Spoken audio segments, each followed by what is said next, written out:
Hello दोस्तों, आप सभी का बहुत बहुत स्वागत है शिवानी मैम हिंदी साहित्य क्लासेस में। कैसे हैं आप सभी? आशा करती हूँ आप लोग बहुत अच्छे हैं, स्वस्थ हैं और अपने अपने एग्ज़ाम्स की आप लोग तैयारी बहुत अच्छे से कर रहे होंगे। कंटिन्यू पढ़ रहे होंगे, लगातार पढ़ रहे होंगे और व्यवस्थित तरीके से पढ़ रहे होंगे। व्यवस्थित कहने का मतलब ये है कि आप कहीं से भी कुछ भी उठा के मत पढ़ा करिए। बिल्कुल अपना सिलेबस उठाइए और सिलेबस के अकॉर्डिंग जो है जीरो लेवल से पढ़ना स्टार्ट करिए। बेशक आपने पूरा सिलेबस कंप्लीट कर लिया है, फिर दोबारा पढ़िए जब तक आपको अपना लक्ष्य प्राप्त नहीं हो जाता। जब तक जिस एग्ज़ाम की तैयारी आप कर रहे हैं उसमें आप सफल नहीं हो जाते, तब तक जो है कंटिन्यू आप लोग जो है पढ़ते रहिए। आपने देखा होगा, अगर आपने अपना सामान कहीं ऐसे ही बिखरा के आपने रख दिया तो आप ढूंढने जाएंगे तो आपको वो चीज़ आपकी मिलेगी नहीं। और उसी चीज़ को जो है आपने अगर व्यवस्थित तरीके से रख दिया है कहीं पे, तो आँख बंद करते ही जो है, आँख बंद करें या ना करें, आपको जो है सोचते ही वो चीज़ें आपको आपके सामने होंगी। तो उसी तरह पढ़ाई भी होती है। व्यवस्थित तरीके से जो है आप पढ़िए तो जो है ज़रूर आपके माइंड में ज़रूर बैठेगा। ठीक है, और जो है कंटिन्यूटी बनी रहनी चाहिए और प्रैक्टिस बहुत ज़रूरी है। ठीक है, तो आप चलिए हम क्लास के बारे में बात करते हैं। आप सभी को पता है हमारा जो टॉपिक चल रहा है भाषा विज्ञान। भाषा विज्ञान में जो है पिछले क्लास में मैंने आप सभी को पढ़ाया था विश्व की भाषाएं और वर्गीकरण, है ना। तो आप लोगों पिछली क्लास ज़रूर आप लोगों ने देखा है, नहीं देखे हैं तो ज़रूर देख लीजिएगा। शुरू से जो है मैं पढ़ा रही हूँ, तो आप लोग भी शुरू से पढ़ना स्टार्ट करिए। ठीक है, और जैसे ही भाषा विज्ञान कंप्लीट हो जाएगा वैसे ही मैं प्रैक्टिस कराऊंगी। ठीक है, तो विश्व की भाषाएं और वर्गीकरण में मैंने आप सभी को बताया था कि भाषाओं के जो है दो प्रकार का वर्गीकरण किया गया है। संसार की भाषाओं को जो है दो प्रकार का वर्गीकरण किया गया है। एक आकृति मूलक वर्गीकरण, ठीक है, यहाँ पे मैं लिख देती हूँ। पहला जो है आकृति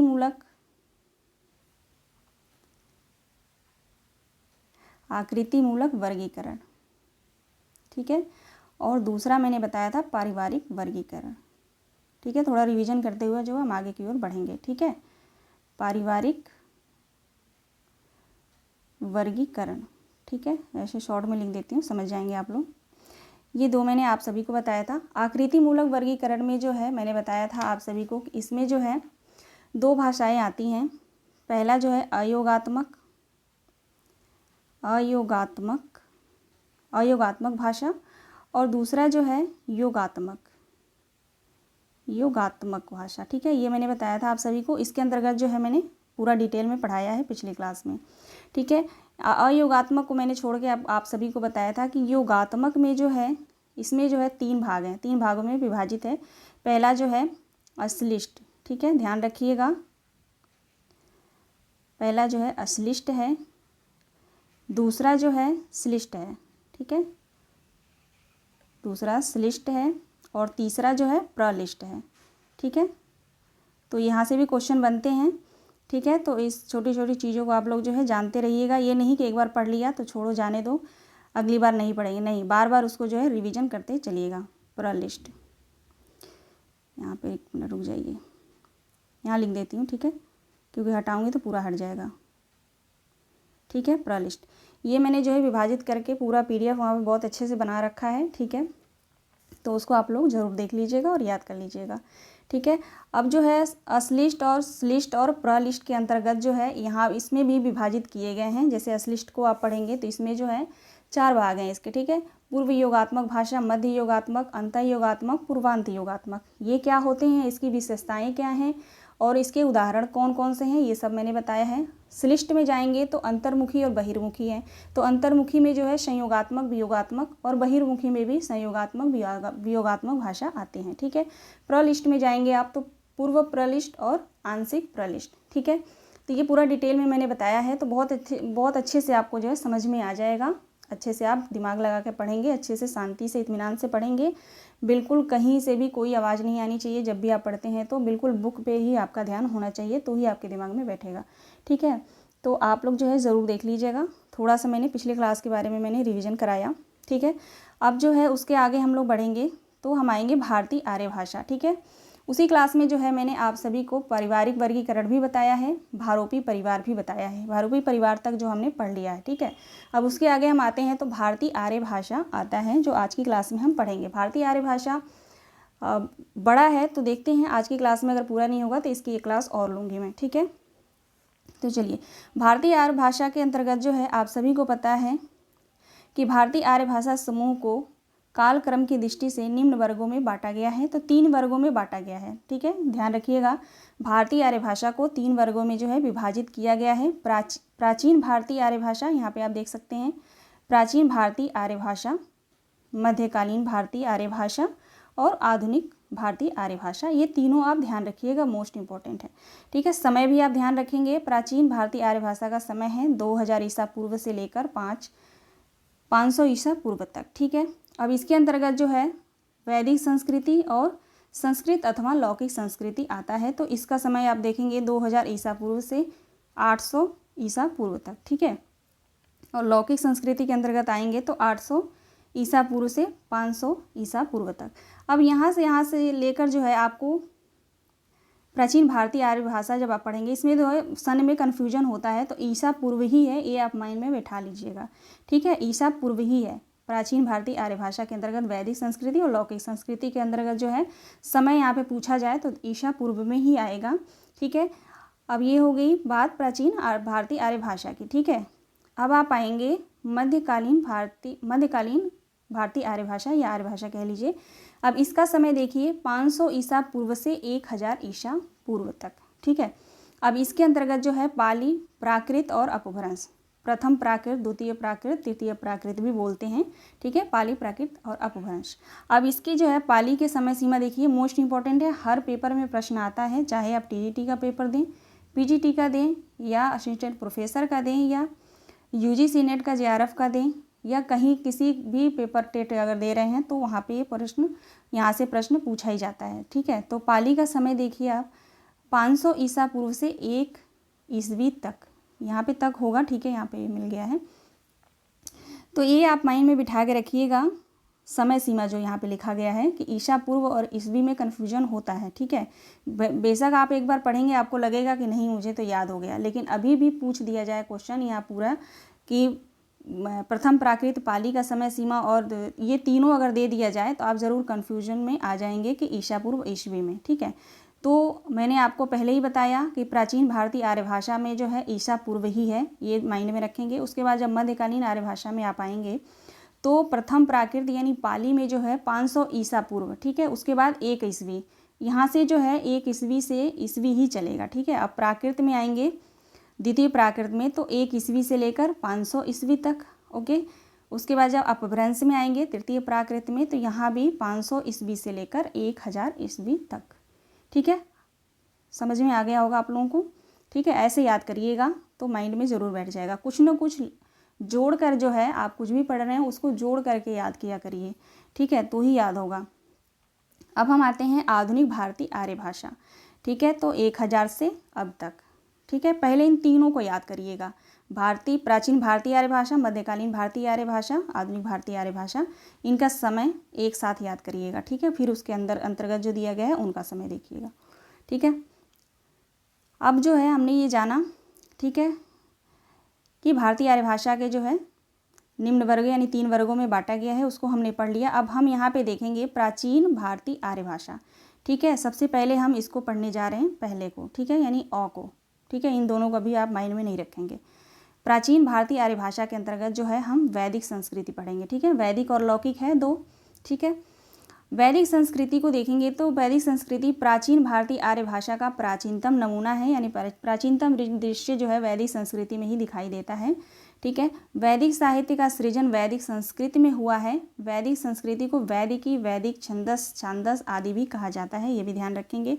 वैदिक साहित्य को 3 विभागों में या 3 वर्गों में विभाजित किया गया है, वर्गीकृत जो है किया गया है। वो कौन कौन से हैं तो संहिता, ब्राह्मण और उपनिषद। बहुत ही महत्वपूर्ण है संस्कृत के लिए भी, यहाँ से संस्कृत के जो विद्यार्थी होंगे उनके लिए भी महत्वपूर्ण है, क्वेश्चन पूछा जाता है, ठीक है। अब जो है देखिए मैं फिर से रिपीट कर देती हूँ, प्राचीन भारतीय आर्य भाषा हम पढ़ रहे हैं, जिसके अंतर्गत जो वैदिक संस्कृति दिया गया है उसको हम पढ़ रहे हैं। और वैदिक संस्कृति को जो है 3 वर्गों में विभाजित किया गया है। पहला है संहिता, दूसरा है ब्राह्मण, तीसरा है उपनिषद, ठीक है। अब हम जो है संहिता को पढ़ेंगे, ठीक है। संहिता के अंतर्गत जो है देखेंगे ऋग संहिता यानी ऋग्वेद, यजुर संहिता यजुर्वेद, साम संहिता यानी सामवेद, ठीक है। अथर्व संहिता यानी अथर्ववेद, ठीक है। संहिता विभाग के अंतर्गत जो है ऋग्वेद, यजुर्वेद, सामवेद, अथर्ववेद आते हैं। महत्व की दृष्टि से प्रधान जो है ऋग्वेद माना जाता है। ठीक है, पढ़ते चलिए। ठीक है, आगे देखिएगा। अब यहाँ पे ऋग संहिता यानी जो है ऋग्वेद में इसकी विशेषता क्या है, इसके अंतर्गत जो हम पढ़ेंगे। ऋग संहिता का शाब्दिक अर्थ स्तुति करना यानी प्रार्थना करना होता है। ऋग्वेद में आप सभी को पता है कितने मंडल हैं, तो 10 मंडल। ठीक है, सूक्तियाँ कितनी हैं, तो 1028 सूक्त है, सूक्तियाँ कह लीजिए या सूक्त कह लीजिए, है ना, एवं 10,580 ऋचाएँ हैं। ठीक है, ये मोस्ट इम्पॉर्टेंट है, तो इसको आप याद कर लीजिएगा। हाँ, पीडीएफ अगर चाहिए तो टेलीग्राम पे आप लोग मैसेज कर दीजिएगा, मैं पीडीएफ दे दूँगी। ठीक है, टेलीग्राम का लिंक जो है डिस्क्रिप्शन बॉक्स में दिया गया है। ओके, अब आगे बढ़ेंगे। इसके सूक्त प्रायः यज्ञों के अवसर पर पढ़ने के लिए देवताओं की स्तुति या वंदना करने, स्तुतियों से जो है संबंध रखने वाले गीतात्मक काव्य है। ठीक है, यानी जो ऋग्वेद के जो सूक्तियाँ हैं वो जो है यज्ञों के अवसर पर जो है पढ़ने वाली, यानी देवताओं के द्वारा जो स्तुति की जाती है, वहाँ पे जो है इसका मतलब गीत काव्य में के रूप में जो है यहाँ पे इस्तेमाल होता है। ठीक है, अब आगे देखेंगे। अब हम यजुर्वेद पढ़ेंगे। ठीक है, यजुर्वेद के अंतर्गत जो देखेंगे, यजुर्वेद में यज्ञों के कर्म कांड में प्रयुक्त मंत्र पद्य एवं गद्य, ठीक है, दोनों रूप में संग्रहित हैं। यजुर्वेद आपको पता है इसका जो है मंत्र कैसे मिलते हैं, तो पद्य और गद्य दोनों रूप में जो है मिलते हैं। यजुर संहिता कृष्ण शुक्ल पक्ष इन दोनों रूपों में सुरक्षित है। कृष्ण यजुर संहिता में मंत्र भाग एवं गद्यात्मक व्याख्यात्मक भाग साथ साथ संकलित किए गए हैं, परंतु शुक्ल यजुर्वेद संहिता में केवल मंत्र भाग संग्रहित हैं। तो ठीक है, इसको जानने की जरूरत नहीं है, आइए आप जानते रहिए कि इसके मंत्र जो हैं पद्य और गद्य दोनों रूप में पाए जाते हैं। सामवेद को हम देखेंगे। सामवेद के अंतर्गत आप आएंगे तो सामवेद में जो है सोम यज्ञों में वीणा के साथ गाए जाने वाले सूक्तों को गेय पदों के रूप में सजाया गया है। ठीक है, सामदेव के देवता सोमदेव, यहाँ पे सोमदेव होना चाहिए। ठीक है, नहीं, ठीक है, ये जब आप लोग जानते रहिएगा, सामदेव के देवता जो है सोमदेव माने जाते हैं। ठीक है, सामदेव में केवल 75 मंत्र ही मौलिक हैं। सामदेव जो संगीता है, ठीक है, सामदेव संगीता में जो है 75 मंत्र इसके मौलिक मंत्र हैं और बाकी जो मंत्र हैं ऋग्वेद से लिया गया है, ये आप ध्यान रखेंगे। ठीक है, अब आगे देखेंगे ब्राह्मण भाग। 3 भाग थे ना, हमने संगीता को पढ़ा। ठीक है, संगीता के अंतर्गत जो है ऋग्वेद, यजुर्वेद, सामवेद, अथर्ववेद हमने पढ़ लिया। ठीक है, अब हम ब्राह्मण वाला पढ़ेंगे। ठीक है, ब्राह्मण ग्रंथ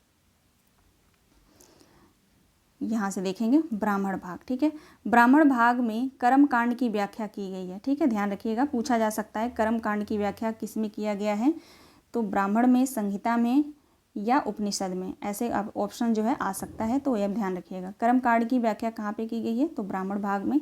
प्रत्येक संहिता के अपने अपने ब्राह्मण ग्रंथ होते हैं। ठीक है, इनमें ऋग्वेद का ऐतरेय ब्राह्मण जो है, ऐतरेय ब्राह्मण किसका ब्राह्मण ग्रंथ है, तो ध्यान रखिएगा किसका है, तो ऋग्वेद का। पूछा जा सकता है कि ऋग्वेद का अपना जो है ऋग्वेद का ब्राह्मण ग्रंथ कौन सा है, तो कौन सा होगा, ऐतरेय ब्राह्मण। ठीक है, सामवेद का ऐसे ही देखेंगे, सामवेद का जो है तांडव अथवा पंचविश ब्राह्मण होगा। ठीक है, शुक्ल यजुर्वेद का जो ब्राह्मण ग्रंथ होगा वो शतपथ ब्राह्मण ग्रंथ है। कई बार पूछा गया है ऐतरेय ब्राह्मण और शतपथ ब्राह्मण, तो कई बार प्रश्न आता है यहाँ से। ठीक है, उसके बाद कृष्ण यजुर्वेद का जो है ब्राह्मण ग्रंथ पूछा जाए तो तैतरीय ब्राह्मण होगा। ठीक है, तो मोस्ट इंपॉर्टेंट है यहाँ से, ये आप लोग जो है यहाँ से लेकर यहाँ तक आप नोट्स में लिख लीजिएगा। ठीक है, अब हम आगे बढ़ेंगे। आगे देखेंगे तीसरा जो है ब्राह्मण, अब हम तीसरा पढ़ रहे हैं उपनिषद के बारे में। ठीक है, तीसरा उपनिषद था, यहाँ पे मेंशन नहीं है। ठीक है, तीसरा जो है उपनिषद है यहाँ पे। ठीक है, तीसरा उपनिषद है, मैं यहाँ पर नाम लिखना जो है भूल गई। ठीक है, तो ब्राह्मण ग्रंथों में परिशिष्ट या अंतिम भाग उपनिषदों के नाम से प्रसिद्ध हुआ है। ठीक है, ब्राह्मण ग्रंथ के जो परिशिष्ट या अंतिम भाग है वो जो है उपनिषद के नाम से प्रसिद्ध है, प्रचलित है। इनमें वैदिक मनीषियों के आध्यात्मिक एवं परमार्थिक चिंतन के दर्शन होते हैं। ठीक है, उपनिषद की संख्या कितनी मानी गई है, तो 108 मानी गई है। ठीक है, ध्यान रखिएगा, क्वेश्चन आ सकता है यहाँ से कि उपनिषद की कितनी संख्या होती है, कितनी मानी गई है, तो 108। ठीक है, किंतु 12 उपनिषद ही मुख्य हैं। 108 तो माने गए हैं लेकिन मुख्य जो है 12 ही हैं। वो ईश, केन, कंठ, प्रश्न, हृदयक और ऐतरेय, छंद योग और तैतरीय, मुंडक और मांडुक्य, कौशिकी और श्वेताश्वेतांबर उपनिषद। ठीक है, तो याद करने की ज़रूरत नहीं है, लेकिन पढ़ लीजिएगा। लेकिन ये ध्यान रखिएगा कितने उपनिषद हैं, तो 108, 12 जो है मुख्य हैं। ओके, अब हम आते हैं वैदिक संस्कृति की ध्वनियाँ। ठीक है, वैदिक संस्कृति में कौन कौन सी ध्वनियाँ पाई गई हैं, किसने कितनी ध्वनियाँ बताई हैं, कितने स्वर बताए हैं, ये हमें जान लेना चाहिए, क्योंकि यहाँ से प्रश्न बनते हैं। ठीक है, वैदिक संस्कृति ध्वनियाँ जो इसमें जो है डॉक्टर धीरेन्द्र वर्मा और डॉक्टर उदय नारायण तिवारी और डॉक्टर कपिल देव द्वितीय प्रभृति यानी विद्वानों ने वैदिक ध्वनियों की संख्या कितनी मानी है, तो 52 मानी है। ठीक है, किसने किसने, धीरेन्द्र वर्मा ने, उदय नारायण तिवारी ने और कपिल देव ने, इन तीनों लोगों ने जो है वैदिक ध्वनियाँ कितनी मानी है, वैदिक ध्वनि की संख्या कितनी मानी है, तो 52 मानी है। ठीक है, जिसमें 13 स्वर और 39 व्यंजन होते हैं। ठीक है, 13 स्वर और 39 व्यंजन होते हैं। अब डॉक्टर हरदेव बाहरी जो है मोस्ट इम्पॉर्टेंट है। ठीक है, ये मोस्ट इम्पॉर्टेंट है, यहाँ से प्रश्न हर बार जो है डॉक्टर हरदेव बाहरी से प्रश्न आता ही आता है। ठीक है, तो डॉक्टर हरदेव बाहरी ने जो है वैदिक स्वरों की संख्या कितनी मानी है, तो 14 मानी है, ये आप ध्यान रखिएगा। ठीक है, धीरेन्द्र वर्मा और हरदेव बाहरी में जो है कन्फ्यूजन होता है। तो धीरेन्द्र वर्मा ने जो कितनी मानी है ध्वनियाँ, तो 52 मानी है। अगर स्वर पूछ दिया जाए तो स्वर 13 माना है, व्यंजन 39 माना है। ठीक है, और हरदेव बाहरी के बारे में पूछा जाए कि स्वरों की संख्या कितनी माना है हरदेव बाहरी ने, तो 14 माना है। ठीक है, वैदिक ध्वनियों का वर्गीकरण निम्न ढंग से किया जा सकता है। चलिए हम नीचे देखेंगे, यहाँ पे देखिए वैदिक स्वर की जो संख्या 13 मानी गई है। मूल स्वर जो है अ, आ, छोटी ई, बड़ी ई, छोटा ऊ, बड़ा ऊ, छोटा री, बड़ी री, यहाँ पे ये बड़ी री है। ठीक है, उसके बाद री। ठीक है, ये जो है मूल स्वर हैं। ठीक है, उसके बाद संयुक्त स्वर कौन कौन से हैं, ए, ओ, ए, औ। ठीक है, ध्यान रखिएगा, वैदिक संस्कृति में ये सब है, तो ये आपको ध्यान रखना पड़ेगा। अब जो है वैदिक संस्कृति की हम कुछ विशेषताएं हैं, उसको हम देख लेते हैं। मोस्ट इम्पॉर्टेंट है, वैदिक संस्कृति श्लिष्ट योगात्मक है। ठीक है, श्लिष्ट योगात्मक मैंने आपको पढ़ाया था, आकृति मूलक वर्गीकरण में जो है मैंने आप सभी को पढ़ाया था। ठीक है, तो वैदिक संस्कृति जो है श्लिष्ट योगात्मक है। ठीक है, श्लिष्ट के अंतर्गत जो है अंतर्मुखी, बहिर्मुखी 2 भाग हैं। अंतर्मुखी के अंतर्गत जो है संयोगात्मक, वियोगात्मक भाषा आती हैं, और बहिर्मुखी के अंतर्गत भी संयोगात्मक और वियोगात्मक भाषाएं आती हैं। ठीक है, संयोगात्मक और वियोगात्मक में आपको कन्फ्यूजन हो रहा होगा, है ना। तो मैं आपको बता दें, श्लिष्ट में जो है इसमें प्रकृति और प्रत्यय, थोड़ा सा यहाँ पे टाइम देंगे। श्लिष्ट की अगर हम बात करें इसकी, तो आप लोग ध्यान रखिएगा, श्लिष्ट में जो इसमें प्रकृति और प्रत्यय घनिष्ठता से मिले होते हैं। ठीक है, श्लिष्ट में जो है इसकी विशेषता क्या है, तो इसमें जो है प्रकृति और प्रत्यय घनिष्ठता से मिले होते हैं। पूरा डिटेल में जाऊँगी तो बहुत टाइम लग जाएगा, इतना आप जानते रहिए। इसके अंतर्गत जो है अंतर्मुखी जो आता है ना, इसमें प्रकृति व प्रत्यय बीच में घुल मिल जाते हैं, और संयोगात्मक में जो है इसमें अलग अलग से प्रत्यय नहीं लगाया जाता। उदाहरण में देखा जाए तो अरबी भाषा। ठीक है, अरबी भाषा, इसमें जो है प्रत्यय अलग से नहीं लगाया जाता, प्रत्यय इसमें अब रहता है। ठीक है, अलग से नहीं हम लगाते हैं। और वियोगात्मक में इसमें अलग से प्रत्यय लगाया जाता है, जैसे हिब्रू, ध्यान रखिएगा, हिब्रू भाषा में जो है अलग से प्रत्यय लगाया जाता है। ठीक है, तो ये ऐसे भी क्वेश्चन आ सकता है, ये भाषा दोनों दे देगा, अरबी और हिब्रू, इनमें से जो है कौन बिना प्रत्यय का है, तो अरबी हो जाएगा। ठीक है, चलिए, पहली विशेषता हो गई वैदिक संस्कृति श्लिष्ट योगात्मक है। ठीक है, दूसरा है वैदिक संस्कृति में गीतात्मक एवं बलात्मक दोनों ही स्वराघात मौजूद होते हैं। ठीक है, बलाघात और स्वराघात, ये जो व्याकरण में आप लोगों ने पढ़ा होगा। ठीक है, आगे देखेंगे तीसरा, वैदिक संस्कृति में 3 लिंग, पुल्लिंग, स्त्रीलिंग, नपुंसक लिंग, 3 लिंग होते हैं, 3 वचन होते हैं, एक वचन, द्विवचन, बहुवचन। तो ये पूछा जा सकता है वैदिक संस्कृति में कितने लिंग होते हैं, तो 3 लिंग। कितने वचन होते हैं, तो 3 वचन भी होते हैं। ठीक है, 3 वाच्य भी होते हैं, कर्तृवाच्य, कर्मवाच्य और भाववाच्य, एवं 8 विभक्तियां होती हैं, कर्ता, संबोधन, कर्मकरण, संप्रदान, अपदान, संबंध, अधिकरण का प्रयोग मिलता है। ये आप एकदम ध्यान रखिएगा। संस्कृत आप पढ़े होंगे तो संस्कृत में भी आपने देखा होगा कि 3 वचन होते हैं, है ना, 3 वचन होते हैं। और हिंदी में कितने वचन होते हैं, हिंदी में 2 होते हैं, है ना। ये छोटी छोटी बातें आप लोग जानते रहिएगा व्याकरण में। ठीक है, अब हम देखेंगे आगे, चौथा विशेषता क्या है, वैदिक संस्कृति में धातुओं के रूप आत्मनेपदी और परस्मैपदी, आत्मनेपदी और परस्मैपदी, आप संस्कृत पढ़ेंगे वहाँ पे जो है रूप चलता है ना आत्मनेपदी और परस्मैपदी में, है ना, में चलते हैं, ध्यान रखिएगा इस बात को, है ना। कुछ एक धातु में उभयपदी थी, ठीक है। पांचवा दो देखेंगे, पांचवें विशेषताएं क्या हैं, तो डॉक्टर भोलानाथ तिवारी के अनुसार वैदिक संस्कृति में केवल तत्पुरुष, कर्मधारय, बहुव्रीहि एवं द्वंद्व, ये चार ही समास मिलते हैं। किसके अनुसार चार समास मिलते हैं, तो भोलानाथ तिवारी के अनुसार, ठीक है। ये तो हो गया वैदिक संस्कृति, हमने यहाँ तक पढ़ लिया, ठीक है। अब हम आते हैं लौकिक संस्कृति पे, ठीक है। हम क्या पढ़ रहे हैं, प्राचीन भारतीय आर्य भाषा, जिसके अंतर्गत हमने पढ़ा वैदिक संस्कृति, है ना, और अब हम पढ़ रहे हैं लौकिक संस्कृति। लौकिक संस्कृति में इतना ज़्यादा नहीं है, ठीक है।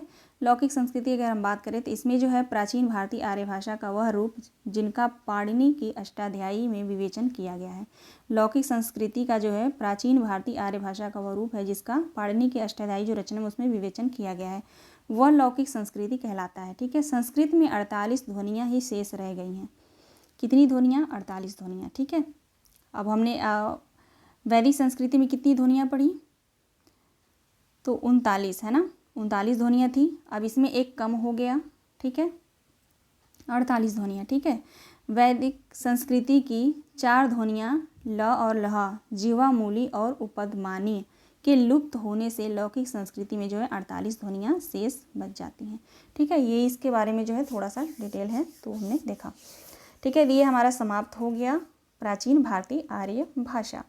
अब हम चलेंगे मध्यकालीन आर्य भाषा पे, ठीक है। मध्यकालीन आर्य भाषा जो है आगे हम पढ़ेंगे, यहाँ पे जो है मैंने आगे से लिया हुआ है, ठीक है, ठीक है। अब यहाँ से हम पढ़ेंगे मध्यकालीन आर्य भाषा, ठीक है। तो वहाँ पे मैंने समय आपको बता दिया था, मध्यकालीन आर्य भाषा का समय जो है 500 ईसा पूर्व से लेकर 1000 ईसा पूर्व तक माना गया है, ठीक है। इसके अंतर्गत जो है कौन कौन सी भाषाएं आती हैं, पाली भाषा, प्राकृत और अपभ्रंश, ठीक है। पाली का जो है 500 ईसा पूर्व से 1 ईस्वी, ठीक है, बार बार इसको रिवाइज करते रहिए। प्राकृत का समय 1 ईस्वी से लेकर 500 ईस्वी तक। अपभ्रंश का जो है यानी तृतीय प्राकृत का समय माना गया है 500 ईस्वी से लेकर 1000 ईस्वी तक, ठीक है। अब हम पढ़ेंगे पाली, ठीक है। पाली को जो है हम पढ़ने वाले हैं, ध्यान दीजिएगा, बहुत ही महत्वपूर्ण है, तो आप ध्यान देके पढ़ेंगे, यहाँ से प्रश्न जो है बनना अनिवार्य है।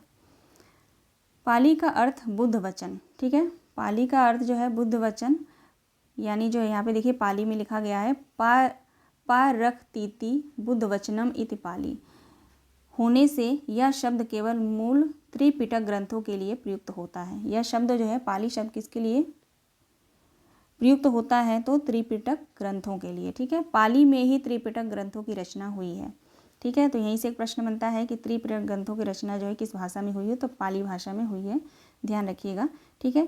त्रिपिटकों की संख्या कितनी मानी गई है, 3 मानी गई है, सुत्त पिटक, विनय पिटक, धम्म पिटक, तीनों जो है याद रखेंगे, ठीक है। पाली के अंतर्गत जो आएंगे आप पढ़ेंगे तो पाली की जो है कितनी संख्या मानी गई है, 3 मानी गई है, सुत्त पिटक, विनय पिटक, धम्म पिटक। अब हम तीनों को अभी हम पढ़ेंगे, सुत्त पिटक क्या होता है, विनय पिटक क्या होता है और धम्म पिटक क्या होता है, ठीक है।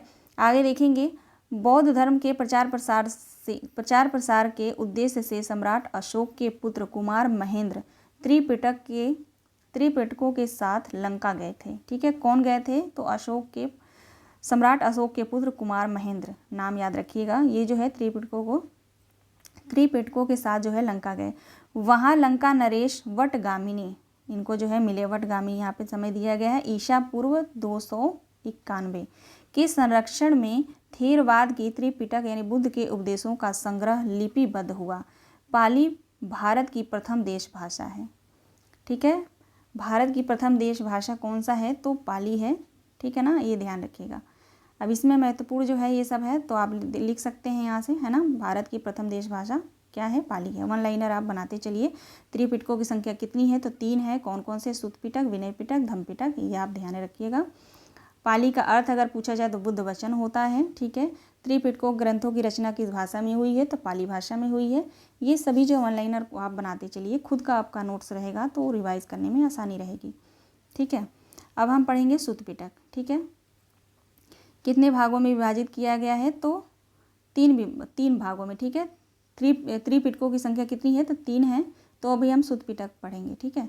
सुत्त पिटक आप पढ़ेंगे तो देखिए, पहला है सुत्त पिटक, साधारण बातचीत के ढंग पर दिए गए बुद्ध के उपदेशों का संग्रह है। यानी साधारण जो बातचीत होती है वो यहाँ पे सुत्त पिटक में जो है साधारण बातचीत के ढंग पर दिए गए जो बुद्ध के उपदेश है उसका यह संग्रह है, ठीक है। इस पिटक के अंतर्गत 5 निकाय आते हैं जो निम्न है।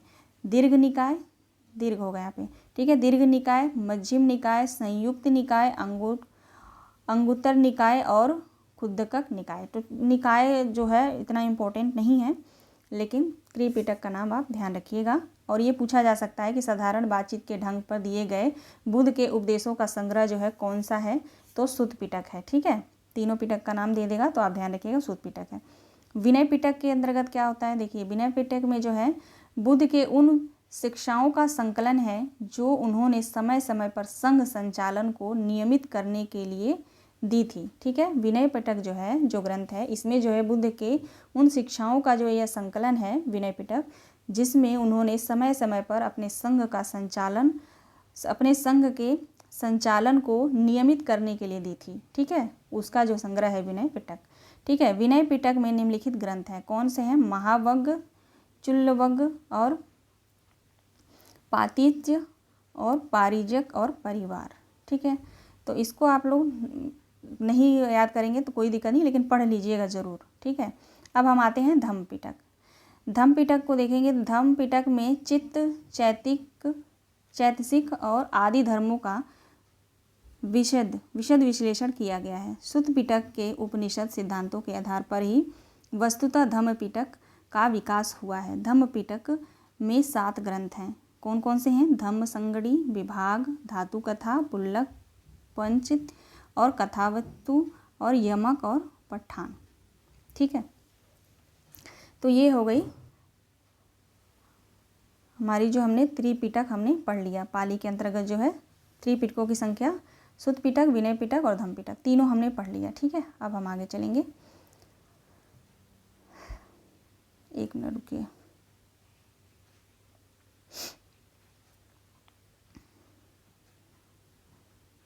ठीक है, यहाँ पे देखेंगे पाली में त्रिपिटक साहित्य के अलावा जो है अष्टकथा साहित्य, मिलिंद पन्नों यानी दीपवंश यानी महावंश, ठीक है, आदि ग्रंथ भी अपना महत्वपूर्ण स्थान रखते हैं। यानी ये ग्रंथ जो है कौन कौन से, पाली में जो है त्रिपिटक साहित्य के अलावा और कौन कौन से ग्रंथ जो है महत्वपूर्ण स्थान रखते हैं, तो वो है अवहट कथा साहित्य और मिलिंद पन्नों और दीपवंश या महावंश आदि ग्रंथ भी अपना महत्वपूर्ण स्थान रखते हैं।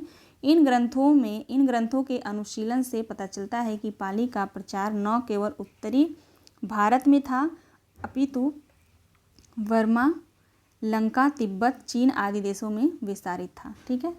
तो महत्वपूर्ण ये लाइन है, तो आप लोग इसको ध्यान रखेंगे। अब हम आते हैं नेक्स्ट पे, ठीक है। अटकथा, अटकथा में क्या क्या है, जो वहाँ पे हमने पढ़ा अभी उसके बारे में दिया गया। अटकथा साहित्य में जो है प्रेरता आचार्य बुद्ध घोष बतलाए जाते हैं, जिनका समय ईसा की 5वीं शताब्दी निश्चित है, ठीक है। और बुद्ध घोष कृत विशुद्धि मग्ग यानी विशुद्ध मार्ग को बौद्ध सिद्धांतों का कोश भी कहा जाता है। बौद्ध सिद्धांतों का कोश किसे कहा जाता है, तो विशुद्ध मग्ग या विशुद्ध मार्ग। पाली भाषा में देखेंगे आगे, पाली भाषा के 3 व्याकरण ग्रंथ उपलब्ध हैं जो निम्नलिखित हैं, कौन से, कच्चायन व्याकरण, मोगलान व्याकरण और सदनीति। ये महत्वपूर्ण है, ठीक है। पाली भाषा के 3 व्याकरण ग्रंथ पाए जाते हैं, पहला है कच्चायन, ध्यान रखिएगा, दूसरा है मोगलान और तीसरा है सदनीति, ठीक है। यहाँ से प्रश्न आता है तो इसको ध्यान रखिएगा। पाली भाषा के 3 व्याकरण ग्रंथ हैं, ये लिखिए और उसके आगे जो तीनों का नाम लिख लीजिए, ठीक है। कच्चायन के अंतर्गत जो है, कच्चायन के बारे में हम पढ़ेंगे। कच्चायन व्याकरण 17वीं शताब्दी के रचयिता कच्चायन, ठीक है, महाकच्चायन माने जाते हैं, ठीक है। तो ये तो आसान है, कच्चायन व्याकरण के रचयिता कौन है, तो महाकच्चायन है। कालक्रम में यह सर्वप्राचीन पाली व्याकरण है, ठीक है, सबसे प्राचीन जो है व्याकरण ग्रंथ है ये। कच्चायन व्याकरण को कच्चायन गंध या सुसंधि कंप भी कहा जाता है, ठीक है, ध्यान रखिएगा। कच्चायन व्याकरण में 4 कंप यानी संधि कंप, नाम कंप,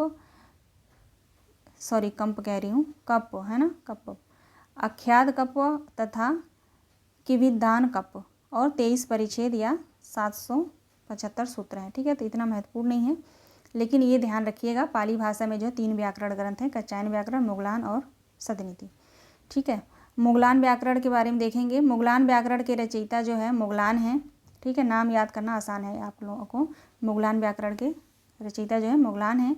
इन्होंने इस पर वृत्ति और पंचिका लिखी थी। मुगलान श्रीलंका के अनुराधपुर के थूपाराम बिहार में रहते थे तथा वे अपने समय के संघराज थे। ठीक है, मुगलान व्याकरण पाली व्याकरण में पूर्णता तथा गंभीरता में सर्वश्रेष्ठ व्याकरण है। इस व्याकरण में 817 सूत्र हैं। तो ये ध्यान रखिएगा, मुगलान व्याकरण के आगे लिख लीजिए कि इस व्याकरण में 817 सूत्र हैं। ठीक है, सर्वश्रेष्ठ व्याकरण ग्रंथ है ये। सदनीति की बात करें, सदनीति व्याकरण ग्रंथ में जो इसका प्रकाशन देखिए 1154 ईस्वी दिया गया है। इसके रचयिता वर्मी भिक्षुक अंगवंश थे। ठीक है, ये जो है अंग पंडित तृतीय भी कहलाते हैं। ठीक है, तो इनका नाम थोड़ा अलग है सदनीति का, तो ध्यान रखिएगा। सदनीति व्याकरण जो है 3 भाग पदमाला, धातुमाला, सूतमाला, 27 अध्याय तथा 1391 सूत्रों में निबद्ध है। ठीक है, तो ये महत्वपूर्ण है सदनीति के बारे में, तो ये लिख लीजिएगा इसके आगे। ठीक है, अब हम आते हैं कि विभिन्न विद्वानों द्वारा पाली शब्द की उत्पत्ति निम्नलिखित ढंग से बताई गई है। यानी विभिन्न विद्वानों द्वारा जो है पाली शब्द की उत्पत्ति किस ढंग से हुई है वो अपना अपना जो इन्होंने बताया है वो हम देख लेते हैं। ठीक है, इधर विद्वान दिए गए हैं और इधर उत्पत्ति दी गई है पाली भाषा की। ठीक है, आचार्य विशुशेखर ने माना है पहले पंक्ति, पंक्ति से पति, फिर पति से पट्टी, फिर पल्ली, फिर पाली। ठीक है, और वैक्स वालेसर ने माना है तो पाटलिपुत्र या पाली। ठीक है, इनका याद हो जाएगा आपको। आगे देखेंगे, भिक्षु जगदीश कश्यप ने माना है पर्याय, पालियाय, पालियाय, पर्याय, फिर पालियाय, फिर पालियाय, उसके बाद पाली आया। ठीक है, भंडारकर और वाकर नागल, जो यहाँ से प्रश्न बहुत ही कम बनता है लेकिन आप पढ़ते रहिए, जानना ज़रूरी है आपको इसके बारे में। ठीक है, आप लोग जानते रहिए। ठीक है, प्राकृत, पाकट, पाइड, पाउल, फिर पाली। ठीक है, और भिक्षु जो सदनीति के जो रचनाकार हैं सदनीति व्याकरण ग्रंथ के, वो भिक्षु सिद्धार्थ हैं, है ना। इन्होंने जो है पहले पाठ माना है, फिर पाल माना है, फिर पाली, फिर पाली। ठीक है, कौसाम्बी, पाल, पाली। आगे देखेंगे, उदय नारायण तिवारी ने माना है पा प्लस ऋ प्लस ली, फिर पाली। तो इनका ध्यान रखिएगा। ठीक है ना। अब देखेंगे हम यहाँ पे आगे, पाली भाषा के प्रदेश को लेकर विद्वानों में काफ़ी मतभेद है। विभिन्न विद्वानों द्वारा वर्णित पाली भाषा निम्नलिखित भाषा का प्रदेश निम्नलिखित जो है यहाँ पे दिया गया है। यानी विद्वान जो है पाली भाषा का कौन कौन सा प्रदेश माने हैं, तो श्रीलंकाई, बौद्ध और चाइल्ड्स इन्होंने जो है मगध माना है। वेस्टरगार्ड और स्टेनकोनो ने जो है उज्जैनी और विंध्य प्रदेश माना है। ग्रियर्सन और राहुल संस्कृत्यायन ने मगध माना है पाली भाषा का प्रदेश। ठीक है, ध्यान रखिएगा, तो ग्रियर्सन का याद रखेंगे। ओल्डेन वर्ग ने माना है कलिंग को, इनको भी ध्यान रखेंगे, जो बता रही हूँ वो इम्पोर्टेंट है, याद रखिएगा। ठीक है, रीज डेलविड ने माना है कौशल। सुनीति कुमार चटर्जी ने मध्य प्रदेश की बोली, ठीक है, पाली भाषा का प्रदेश मध्य प्रदेश की बोली माना है, तो सुनीति कुमार चटर्जी का याद रखेंगे। देवेंद्र नाथ शर्मा का भी याद रखेंगे, महत्वपूर्ण है। मथुरा के आसपास का भूभाग इन्होंने माना है पाली भाषा का प्रदेश। उदय नारायण तिवारी ने माना है मध्य देश की बोली। ठीक है, तो इनका 1 2 3 4 5 ये 5 लोगों का याद रखिएगा। ठीक है, महत्वपूर्ण है। आगे देखेंगे, सर्वसम्मति से जो है विद्वानों ने पाली भाषा का प्रदेश मध्य प्रदेश की बोली को स्वीकार किया है। यानी सर्वसम्मति सभी विद्वानों ने आपस में जो है मिलजुल के पाली भाषा का प्रदेश कौन सा स्वीकार किया, तो मध्य प्रदेश की बोली को स्वीकार किया। मध्य प्रदेश की बोली को किसने माना है, सुनीति कुमार चटर्जी। ठीक है, इंपॉर्टेंट है, यानी सुनीति कुमार चटर्जी जी ने जो माना है उसी को सबने माना है बाद में। ठीक है, बाकी वहाँ पे उन्होंने अपना अपना मत दिया है, तो ये महत्वपूर्ण है, इसको याद रखिएगा। पाली की वर्ग संगठन या ध्वनि पाली के प्रसिद्ध हैं। ठीक है, पाली की वर्ण संगठना या ध्वनियाँ जो हैं पाली के प्रसिद्ध व्याकरण कचायन के अनुसार पाली में 41 ध्वनियाँ होती हैं तथा मुगलान के अनुसार पाली में कुल 43 ध्वनियाँ होती हैं। ठीक है, तो कचायन के अनुसार पाली में कितनी ध्वनियाँ हैं, 41, और मुगलान के अनुसार पूछे तो 43, तो ये अलग अलग लिख लेंगे। ठीक है, आगे देखेंगे, कचायन के अनुसार पाली में 8 स्वर तथा 33 व्यंजन होते हैं और मुगलान के अनुसार 10 स्वर और 33 व्यंजन होते हैं। ठीक है, कचायन के अनुसार पाली में कितने स्वर हैं, तो 8 हैं, व्यंजन 33। ठीक है। व्यंजन तो दोनों का सेम है, मोगलान का और कच्चायन दोनों का, बस स्वर को ध्यान रखेंगे। कच्चायन ने जो है 8 स्वर माना है और मोगलान ने 10 स्वर माना है। ठीक है, आगे देखिए। आगे है पाली में वर्णों का वर्गीकरण निम्न ढंग से किया गया है। ठीक है, पहले स्वर को देखेंगे। ह्रस्व स्वर अ ई उ ए ओ। ठीक है, दीर्घ स्वर बड़ा आ बड़ी ई बड़ा ऊ ए ओ। ठीक है, ये सर किसके अनुसार जो पाली में वर्णों का वर्गीकरण निम्न ढंग से किया गया है वो यहाँ पे हम देख रहे हैं। ठीक है, व्यंजन का यहाँ पे देख लीजिएगा। क ख ग घ अंग च छ ज ञ ट ठ ड ढ ढ़ त थ द ध न प फ ब भ म य र ल व ह और ल और य। ठीक है, अब पाली भाषा की महत्वपूर्ण विशेषताएं कौन कौन सी हैं वो हम देख लेते हैं। पहला है अनुस्वार अंग पाली में स्वतंत्र ध्वनि है। ठीक है ना, अंग ध्यान रखिएगा, अनुस्वार जो बस नाक से बोला जाता है वो जो है स्वतंत्र ध्वनि है पाली में, जिसे पाली व्याकरण में निग्नहित नाम से अभिहित किया गया है, बिंदु निग्नहित नाम से। ठीक है, आगे देखेंगे। टर्नर के अनुसार जो है पाली में वैदिकी की भांत संगीतात्मक एवं बलात्मक दोनों स्वराघात थी। ग्रियर्सन तथा भोलानाथ तिवारी पाली को बलाघात स्वराघात मानते हैं। ठीक है, जबकि मूल ब्लॉक किसी भी स्वराघात को नहीं स्वीकार करते। मूल कह रही हूँ, जूल ब्लॉक जो है किसी भी स्वराघात को स्वीकार नहीं करते हैं। अब यहाँ पे देखेंगे पाली में तीन लिंग होते हैं। कौन कौन से? 3 लिंग 3 वचन वाच्य होते हैं तथा 2 वचन होते हैं। ठीक है, एक वचन और बहुवचन। ठीक है, एक वचन और बहुवचन का प्रयोग मिलता है, पाली में द्विवचन नहीं होता, ध्यान रखिएगा। पाली में जो है द्विवचन नहीं होता है। ठीक है, एक वचन और बहुवचन होता है सीधे। पाली हलंत रहित है, 6 कारक होते हैं, 8 लकार होते हैं, 4 काल 4 भाव तथा 8 गण युक्त भाषा है। ठीक है, पाली में जो है पाली जो है हलंत रहित है, हलंत नहीं लगता है इसमें। ठीक है, और उसके बाद जो है याद रखिएगा 6 कारक हैं, 8 लकार भी होते हैं और 4 काल 4 भाव तथा 8 गण होते हैं भाषा युक्त भाषा। ठीक है, अब जो है प्रथम प्राकृत।